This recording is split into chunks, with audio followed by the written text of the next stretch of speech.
नमस्कार दोस्तों, सभी का स्वागत है मेरे चैनल देव दीक्षित सॉन्ग्स पर।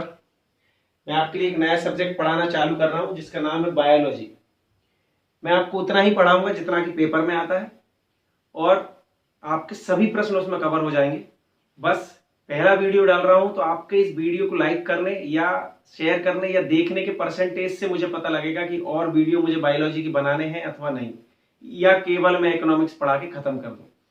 मैं आपको बायोलॉजी पढ़ा रहा हूँ, हो सकता है शुरू वाले में थोड़ा सा मैं आपको पढ़ाऊंगा ऐसा जिससे कि आपको जरा सी क्या हो जाए, नॉलेज बन जाए बायोलॉजी के बारे में। ज्यादा डीप हम नहीं जाएंगे, हमें डॉक्टरी नहीं करनी है। तो चलिए स्टार्ट करते हैं। मेरा नाम देवेंद्र दीक्षित है और मैं 2016 बैच पीएससी से सीओ जनपद के पद पे मध्य प्रदेश शासन में अभी वर्तमान में कार्यरत हूँ। पूरा बायोलॉजी जो हमको पेपर्स में आता है वो केमिस्ट्री और फिजिक्स हम इकोनॉमिक्स के साथ साथ देखेंगे। तो स्टार्ट करते हैं। जो भी शरीर में, मानव शरीर में जो भी कुछ होता है उसके लिए जिस प्रक्रिया को मानव शरीर अपनाता है हम उसको बोलते हैं मेटाबॉलिज्म या उपापचयी क्रियाएं। मतलब शरीर में जो भी क्रिया होती है वो जोड़ने की हो या तोड़ने की हो, उनको हम क्या बोलते हैं? उपापचयी क्रियाएं यानी मेटाबॉलिज्म। ये दो तरह की होती है। जब शरीर में कुछ काम, कोई चीज जुड़ती है या कंस्ट्रक्शन का काम होता है तो हम उसे बोलते हैं एनालिज्म, और जब कोई टूटने का काम होता है तो हम उसको बोलते हैं कैटाबॉलिज्म। मैं इसको आपको याद करने का तरीका बताता हूं। बिल्ली क्या करती है, कैट क्या करती है? बिल्ली हमेशा ये करती है कि तोड़ने का काम करती है। रोटी को क्या करती है? तोड़ देती। तो हम उसको क्या बोलते हैं? कैटाबॉलिज्म। मतलब कैटाबॉलिज्म मतलब टूटने का काम, और एनाबॉलिज्म मतलब जोड़ने का काम। शरीर में जो क्रिया होती है वो कैसी होती है? मेटाबॉलिज्म। उसको जोड़ने के लिए होती है कैटाबॉलिज्म, एनाबॉलिज्म। मैं अब ये जो प्रक्रियाएं चल रही हैं, इन प्रक्रियाओं को चलाने के लिए शरीर को एनर्जी की जरूरत पड़ेगी। तो उस एनर्जी को प्राप्त करने के लिए शरीर में काफी कुछ और भी चीज जो हम खाते हैं वो होती है। वो कैसे? हमारे शरीर में जो भी तत्व जाते हैं वो दो तरह के होते हैं। एक तत्व वो होते हैं जो हमको ऊर्जा देते हैं या एनर्जी प्रोवाइडर होते हैं। उनमें तीन खास होते हैं: कार्बोहाइड्रेट, फैट और प्रोटीन। और जो हमारी सहायता करते हैं वो इसमें होते हैं मिनरल्स और विटामिन। तो आज हम पढ़ने वाले हैं कार्बोहाइड्रेट। मैं कार्बोहाइड्रेट कैसे होता है, कहां से पाचन होता है, क्या होता है, कितने तरह के होते हैं, सब कुछ बताऊंगा। बस वीडियो आप आखिर तक देखें और प्लीज उसमें कमेंट करके बताएं कि क्या मुझे बायोलॉजी पढ़ाना चाहिए, आपको समझ में आ रहा है या नहीं। मैं आपको ये बता दूं कि तीन तत्व थे हमारे पास ऊर्जा प्रदाता। कौन कौन से? कार्बोहाइड्रेट, फैट और प्रोटीन।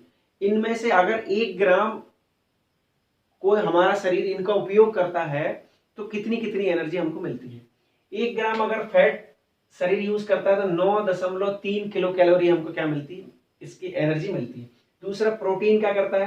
प्रोटीन 4.2 देता है और कार्बोहाइड्रेट क्या देता है? 4.2 किलो कैलोरी एनर्जी देता है। यानी कि यदि हम एनर्जी की बात करें तो सबसे ज्यादा एनर्जी कौन देती है? फैट। और बाकी ये दोनों बराबर देते हैं। पर इनका शरीर उपयोग किस क्रम में करता है वो अलग है। सबसे पहले शरीर किसका उपयोग करेगा? कार्बोहाइड्रेट का। फिर जब कार्बोहाइड्रेट शरीर को नहीं मिलेगा, जब एनर्जी की जरूरत है, तब शरीर फिर क्या करेगा? फैट का उपयोग करेगा। और फिर भी फैट भी खत्म हो जाता है, तब शरीर तीसरे नंबर पे किसका उपयोग करता है? प्रोटीन का। यानी एनर्जी में सबसे ऊपर फैट है, बाकी ये दो बराबर है। पर यूज में सबसे पहले कार्बोहाइड्रेट है, फिर फैट है और फिर प्रोटीन है। तो ये पूछ ले, क्रम याद रखें, ये पूछा जाता है पेपर में।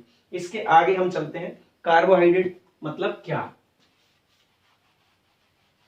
कार्बोहाइड्रेट तीन तरह के होते हैं जो किस चीज से बने होते हैं? कार्बन, हाइड्रोजन और ऑक्सीजन। इसीलिए इसका नाम क्या पड़ा? कार्बोहाइड्रेट्स। कार्बन, हाइड्रोजन और ऑक्सीजन, ये इसी के क्या होते हैं? मॉलिक्यूल्स होते हैं। ये तीन प्रकार के होते हैं। पहला होता है मोनोसैकेराइड, दूसरा होता है डाइसैकेराइड, तीसरा होता है पॉलीसैकेराइड। मोनोसैकेराइड मतलब एक मॉलिक्यूल है, वो किस चीज का बना? उसका फॉर्मूला क्या होता है? C6H12O6। डाइसैकेराइड मतलब दो मॉलिक्यूल हैं, यानी मतलब दो ऐसे मॉलिक्यूल मिल जाएंगे C6H12O6 वाले, तो वो बन जाएगा C12H22O11। और पॉलीसैकेराइड मतलब दो से अधिक मॉलिक्यूल मिल जाएंगे तो उसका फॉर्मूला बनेगा C6H10O5 और N। ये फॉर्मूला तीनों आप याद रख लें क्योंकि ये क्वेश्चन कभी कभी आ जाता है। अब ये तीनों में भी दो दो तीन तीन प्रकार होते हैं, हम वो देखते हैं। मैं आपको सब बताऊंगा, पूरा डिटेल में समझाऊंगा, आप बस मेरे साथ बने रहिए। मोनोसैकेराइड के तीन प्रकार होते हैं। पहला होता है ग्लूकोज। ग्लूकोज प्रकृति में नेचुरल तरीके से, प्राकृतिक रूप से पाया जाता है और मानव के जो ब्लड है या खून में, उसमें भी क्या पाया जाता है? ब्लड ग्लूकोज पाया जाता है। इसलिए इसको हम क्या कहते हैं? Blood sugar. ये बार बार क्वेश्चन आता है, ब्लड शुगर किसको कहते हैं? तो ग्लूकोज को ही हम क्या कहते हैं? ब्लड शुगर कहते हैं, क्योंकि ये मानव के शरीर में पाया जाता है। दूसरा होता है फ्रुक्टोज। मोनोसेक्राइड का प्रकार देख रहे हैं, फ्रुक्टोज जो फलों में पाया जाता है, स्वाद में मीठी होती है, और तीसरा होता है गैलेक्टोज जो दूध में पाया जाता है। ये मोनोसेक्राइड के 3 प्रकार। अब हम देखते हैं डाइसेक्राइड। डाइसेक्राइड मतलब मोनोसेक्राइड के 2 मॉलिक्यूल मिलकर क्या बनाते हैं, डाइसेक्राइड। तो एक होता है सुक्रोज। सुक्रोज में क्या क्या होता है, ग्लूकोज और फ्रक्टोज, और ये किस में पाया जाता है, गन्ने में पाया जाता है। और ये गन्ने में पाया जाता है, और गन्ने का हम क्या करते हैं, शुगर बनाते हैं, गुड़ बनाते हैं, और उसका उपयोग करते हैं बेचने में, इसलिए इसको हम क्या बोलते हैं, कमर्शियल शुगर भी कहते हैं। इसको हम क्या कहते हैं, कमर्शियल शुगर। ये क्वेश्चन बहुत ज्यादा आता है। फिर देखते हैं माल्टोज। माल्टोज में होता है ग्लूकोज और ग्लूकोज, माल ही माल है, क्योंकि ग्लूकोज हम खाते हैं अच्छा रहता है, तो ये क्या है, माल ही माल है, इसलिए इसको माल्टोज बोलते हैं। इसमें भी ग्लूकोज ग्लूकोज। इसमें पाया जाता है माड़। माड़ मतलब होता है जब चावल हम गर्म करते हैं तो उसमें जो पानी निकल के आता है उसको भी माड़ बोलते हैं, तो उसमें पाया जाता है। और तीसरा है लैक्टोज। इसमें होता है ग्लूकोज और गैलेक्टोज, और ये दूध में पाया जाता है।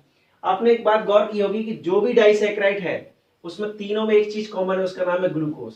यानी आप कोई भी शुगर खा रहे हैं, उस शुगर में आपको एक चीज कंपलसरी मिलेगी, वो क्या है, ग्लूकोज। और अब हम देखते हैं पॉलीसेक्राइड। पॉलीसेक्राइड में पहला है स्टार्च। स्टार्च ऐसा पॉलीसेक्राइड है जो कौन बनाते हैं, पौधे बनाते हैं, इसलिए इसको प्लांट शुगर भी कहते हैं। इसको क्या बोलते हैं, प्लांट शुगर, क्योंकि ये कौन बनाता है, प्लांट बनाते हैं, तो इसको हम प्लांट शुगर भी कहते हैं। दूसरा है सेलुलोज। ये भी कौन बनाता है, ये भी पौधे बनाते हैं, और ये एकमात्र ऐसी शुगर है जो मानव शरीर में नहीं पचती है, क्योंकि इसको पचाने के लिए जो एंजाइम बनता है वो मानव शरीर में नहीं बनता, मगर फिर भी ये सेलुलोज हमारे लिए आवश्यक होता है। उसकी वजह है क्योंकि ये सेलुलोज जब हम नहीं खाते हैं तो ये इसमें होता है फाइबर, जो कि हमारे खाना खाने के बाद जो वेस्टेज निकलता है, जो मल मूत्र बाहर निकलता है, उसके गोले बनाने के काम आता है। यानी कहीं ना कहीं भले ही हमारे शरीर में नहीं पचता है, परंतु ये हमारे लिए फाइबर के रूप में आवश्यक है।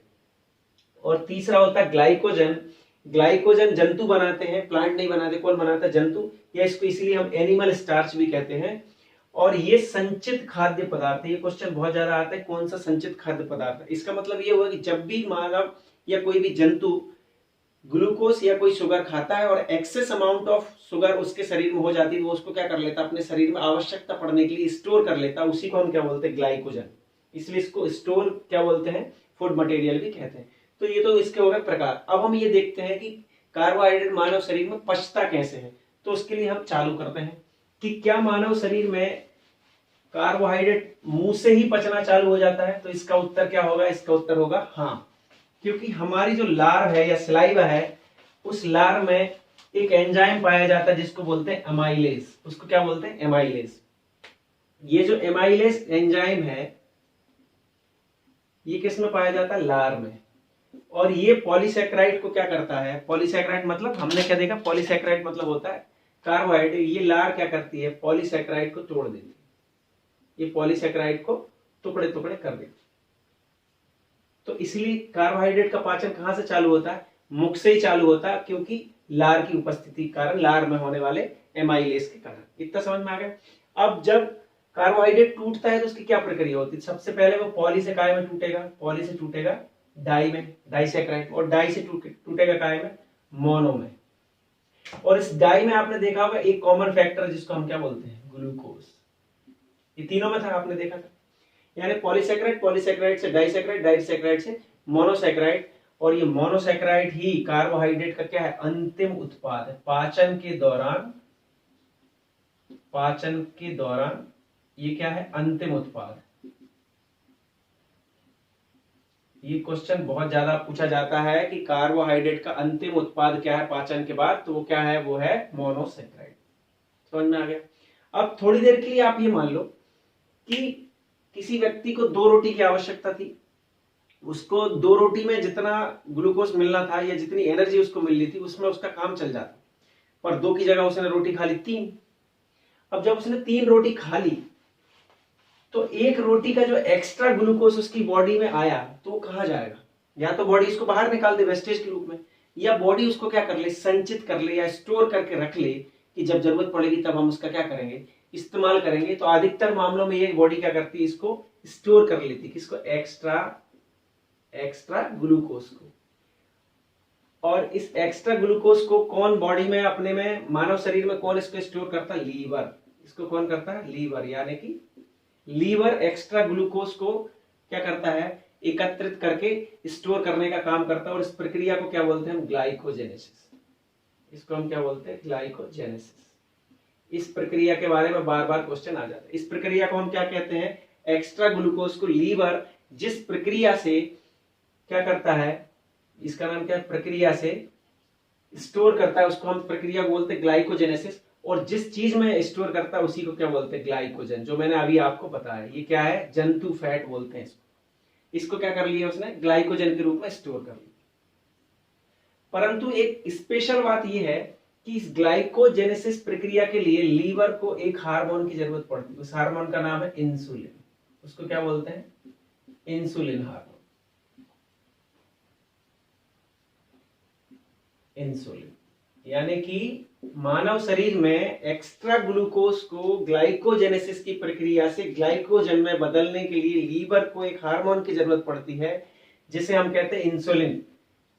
और इस इंसुलिन का उत्पादन मानव शरीर में ही होता है। इंसुलिन का उत्पादन मानव शरीर में होता है ना? क्वेश्चन आता है मानव शरीर में होता है। और कौन बनाता है इसको बनाता पैनक्रियास। इसको कौन बनाता? पैनक्रियास या अग्नाशय। क्लियर है? यदि अग्नाशय इस इंसुलिन को बनाना कर दे बंद, तो फिर क्या होगा? तो फिर ये होगा कि ये जब इंसुलिन लीवर को नहीं मिलेगा तो लीवर एक्स्ट्रा ग्लूकोज को ग्लाइकोजेनेसिस की प्रक्रिया से ग्लाइकोजन में परिवर्तित नहीं कर पाएगा। तो जब ये परिवर्तित नहीं कर पाएगा तो वो शुगर कहां जाएगी? वो ब्लड में ही क्या होते रहेगी? दौड़ते रहेगी। तो उसके शरीर में ब्लड की मात्रा नॉर्मल मात्रा से क्या हो जाएगी? ज्यादा। और जब ये मात्रा ब्लड में नॉर्मल मात्रा से ज्यादा हो जाती तो उस बीमारी का ही नाम क्या कहलाता है? डायबिटीज। उसको क्या बोलते हैं? डायबिटीज, जिसको हम बोलते हैं मधुमेह रोग। और भारत में इस बीमारी के मरीज दुनिया में सबसे ज्यादा है। क्या है ये? कौन सी बीमारी हो गई? ये डायबिटीज हो गई। और आपने अधिकतर मामलों में देखा होगा, बहुत ज्यादा क्वेश्चन आता है डायबिटीज किस हार्मोन की वजह से होती है? वो इंसुलिन हार्मोन की वजह से। और जिसको डायबिटीज रहती है उसको इंसुलिन के क्या लगते हैं? इंजेक्शंस भी लगते हैं। तो ये पूरा हमने कार्बोहाइड्रेट पढ़ा। अगर आपको वीडियो पसंद आया तो प्लीज कमेंट करें। आने वाली वीडियो में मैं आपको फिर फैट पढ़ाऊंगा। फैट मतलब वसा, यानी कि जो ग्लाइकोजन उसने स्टोर किया लीवर ने, वो क्या होता है? हमारे शरीर की पहली परत के नीचे, जिसको एडिपोसिस सेल बोलते हैं, उसमें स्टोर हो जाता है। तो कैसे स्टोर होता है, इसके क्या क्या फायदे हैं, वो फैट हम अगले वीडियो में देखेंगे। यदि आपको वीडियो पसंद आए तो प्लीज सब्सक्राइब करें और शेयर जरूर कर दें। Thank you so much.